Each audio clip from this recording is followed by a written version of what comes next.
So yes, often the places I travel do give me inspiration. So Mm-hmm. I was in Paris a number of years ago researching a book, and it was about children.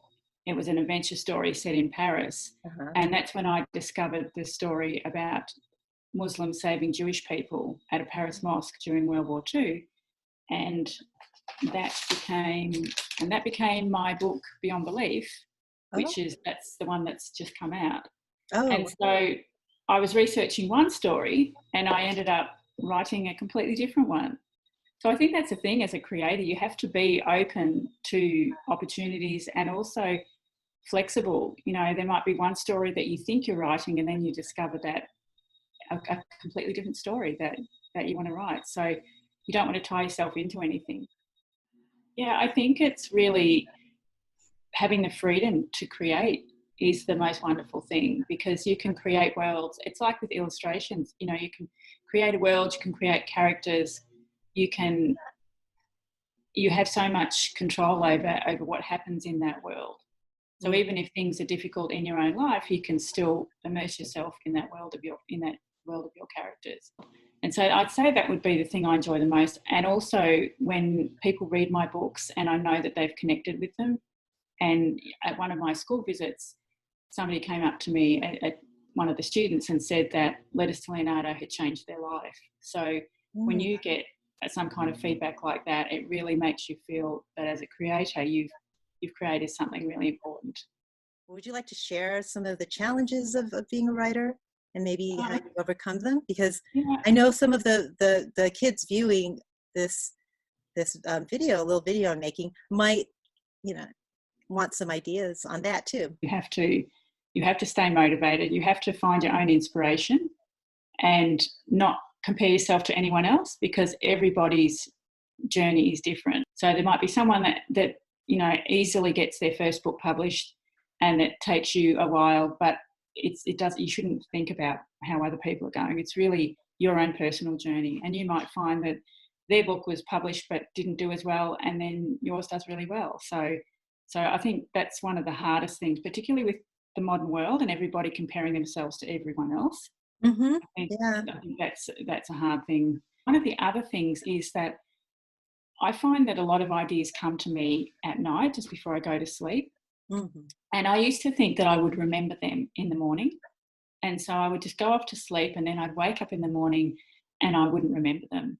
So I actually taught myself to write in the dark, so I could keep a pen and paper next to my bed and then I could write my ideas down and I wouldn't forget them. So they'd be there in the morning and I'd be able to use them in whatever I was working in. So that was a really good tip that I learned. Oh, that's great. great. Down before I could forget them. So yeah, that is a really wonderful tip. So you hear that, kids? Keep a pad of paper next to your bed, and you might spark some ideas at night and can jot them down right away. I know I'm going to try that. Moving into the idea part, you have some new books that you are working on now, would you say, and books that are coming out? Well, I've got one that just came out, which is Beyond Belief, that one there. Oh, great. And I have one coming out on the 1st of May, and it's a completely different one. This is a funny one. This is Eddie Popcorn's Guide to Parent Training. Ah, okay. So, that title. So Eddie has a lot of, he's actually been grounded for the holidays because he hasn't done his homework. Oh. So these are his parents on the back. So they look a bit fierce, don't they? But they're not really. Okay. So it's a lot of fun. And I actually came up with the name Eddie Popcorn when I was in America. So I was there on a writing retreat at Lake Tahoe with a friend, and Eddie had always been Eddie in my mind. I knew that was his name, but I didn't have a last name for him.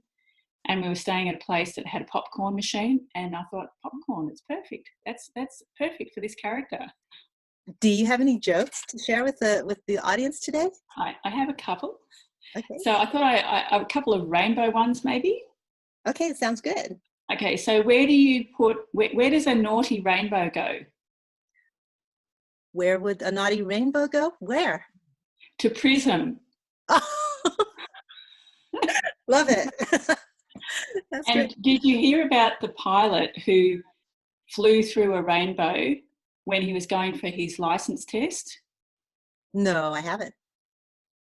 He passed with flying colours. Oh, that was cute. That was very cute. One last one. So, Okay, one more. so what do you call a rainbow with no colour, no colours? What do you call a rainbow with no colors? A plain bow. Wow. This is a wonderful way to wrap up with all these fun jokes. Thank you so much for sharing That's all right. And wonderful jokes and especially sharing a bit about your story as a writer and your wonderful book. Would you like to show your book again? Rena's Rainbow? yes, and if you've got any questions about my book or my writing or anything like that, I have a website. So I think, Edna, you'll be having that at the end of your program. Yes, yes. I will provide all the information on how you can look up Dee White, my wonderful guest author from Australia, and you can look up about her books, find out a little bit more about what she does with school visits. She loves to travel, so if anybody's interested in speaking to her about that. Well, it's been so wonderful talking with you. It has been lovely. And I wish you well in Australia and hope you see lots of rainbows soon. And you too. Thank you. And we'll say aloha for now. Okay, aloha. Aloha.